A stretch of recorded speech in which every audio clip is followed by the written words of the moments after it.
சுந்தரிய பார்த்து மனோகர் சொல்றாரு, உன்னை நினைச்சாலே அசிங்கமா இருக்குடி. ஆகாஷ் சொல்றாரு, அனு இனிமேட்டு நீங்க இருக்க வேண்டாமா? மனோகர் சொல்றாரு, ஆகாஷ் அனு எதுக்கு வீட்டை விட்டு வெளியே அனுப்புற? எல்லாமே சுந்தரி தான் செஞ்சது. சுந்தரி, நீ வீட்டை விட்டு வெளியே போ. மனோகர் சுந்தரிய இழுத்துட்டு வந்து வெளியே தள்ளி கதவை மூடுறாரு. என் மூஞ்சிலே முழிக்காதன்னு சுந்தரிய பார்த்து சொல்லிடுறாரு. கடைசியா சுந்தரி இத எதிர்பார்க்கவே இல்லை. அதிர்ச்சியாராங்க. சுந்தரி கோவத்தோட அவங்க வீட்டுக்கு நடந்து வர்றாங்க.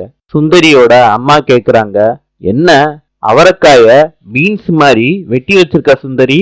சுந்தரி, போய் பாத்திரத்தை கழுவி போடு. உனக்கு காய் வெட்ட தெரியவே இல்லை. தெருமுனையில நல்ல தண்ணி வரும், ஒரு 6 குடம் புடிச்சிட்டு வந்து வை. கேட்டுக்கம்மா, சுந்தரிய வேலைக்காரி மாதிரி நடந்துக்க சொல்லு.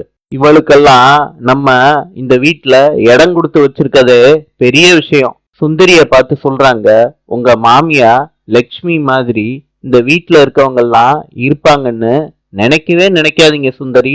ஆளை சந்திப்போம்.